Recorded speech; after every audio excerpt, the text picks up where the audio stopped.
cancel खालामनांगौबा बै लेभेलनिफ्रायसो खालामनो हागोन सोरबा बुंनायजों हाया आरो बाहाय गोरोबथाखौ कैंसेल खालामनाय लोगो लोगो दावराव जागोन जुदि कैंसेल जामारदोंबा कैंसेल जामारबायबा प्रमाण देखायनायसै आं मिथियाखै कैंसेल जामारबायबा आंबो दानो मन्त्रि तन्त्रि बिबान गारनानै आन्दलनाव ओंखारलांफिनगोन आंबो आरो बेनिफ्राय जों साबायखर बावनांगोन रन्जन दैमारिखौबो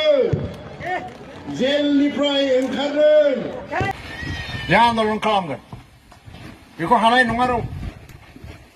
प्रमद बर'आ दानो चिफनि बिबान गारनानै आन्दलन खालामगोन गबिन्द बसुमतारिया दानो डेपुटि चिफ बिबान गारनानै आन्दलन खालामगोन जों गासैबो लामायाव ओंखारलांफिनगोन दानो बेखौ खालामनो हायो नामा खालामनो हाया बिटिसि एकर्ड जादोंमोन 2003आव बेबोथ' जाफुंजोबाखै कार्बि आंलं बर'फ्रा ट्राइबेल जानांगौ होननाय दफाया बिटिसि एकर्डआवनो फैनायमोन हाग्रामानि एकर्डआवनो बे हाग्रामानि एकर्डबो नङा जोंनिनो एकर्ड मावनो हायाखिसै गोबां बिएलटि लिडार बिएलटि केडारफोर दङ बिसोरनो रिहेबिलिटेसनबो होनो हाया थाखाबो होनो हाया संस्थापनबो होनो हाया जोंथ' दा होगासिनो दं फारि फारि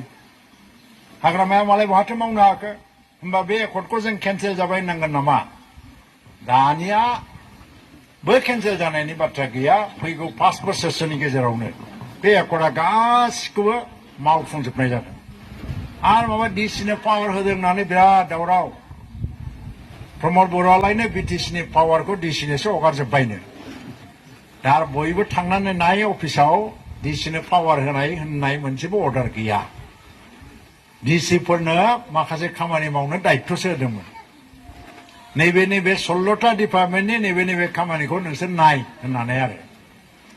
दा बेबो खामानिया जोब्बाय नालाय दाखालि उथायफिननानै लाबाय बेबायदि अर्डारानो गैया डिसिफोरनो पावारबो गैला माबो गैला हा हुनि पावार गथायजोब्बाय होनना बुङो बिटिसिनि पावारखौ डिसिफोरनो थांजोब्बाय डिसिफ्रा पावार लाजोब्बाय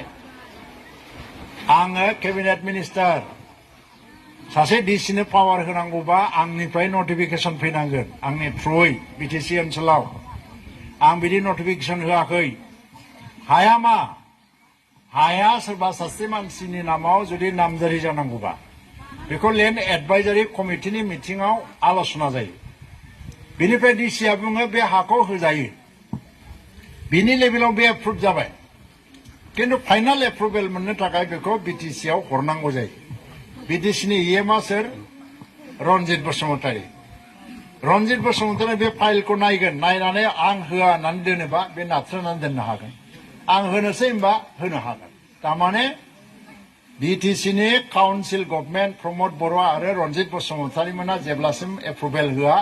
डिसि एप्रुभ खालामनाय एसडिअ एप्रुभ खालामनायजोंबो रावनोबो हा होनो हाया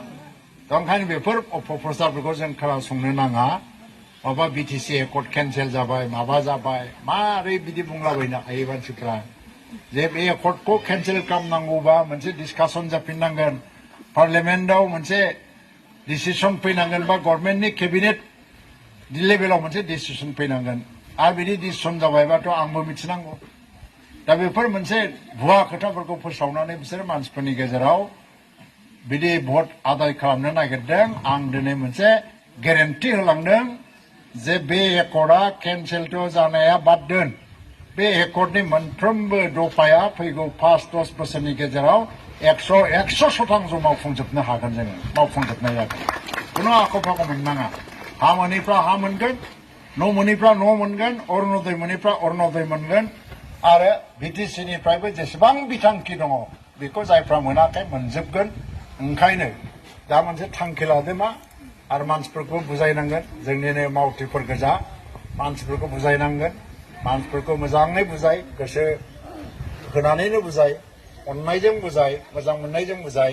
जाहाथे एबार गोरोन्थि जाहाथे डिसिसन लाया आरो ट्रेक्टर सबियाव भट होनानै जोंनि जयन्त बसुमतारीखौ जाहाथे देरहासार खालामो बेखिनिखौ बुंनानैनो पाबुआ जरा ओनसोलनि रायजो राजाफोरनो आंनि गोसो गोरबो सिंनिफ्राय उनाव फैबावनोसै थाबैनो इलेक्सन बायनानै फै बे दुलाराय बर' फरायसा आफादखौ जोङो साबायखर बावनांगोन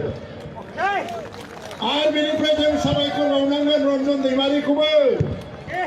जेलनिफ्राय ओंखारदों बिथाङा सुक्तियाव मा लिरनाय दङ नायनो मोनाखै नाथाय दुलाराय बर' फरायसा आफाद आरो जोंखौ फोथायनानै बिथाङा मेगन मेसेब तले सुयोदों खौसेल' थांनानै थानांगौ बेखौ सावरायग्रा फेरेंगा बिदाय बाथा गासिबो फैजोब्बाय म्यानमारनिफ्राय भुटाननिफ्राय बांलादेशनिफ्राय बिसोरबो बुंदों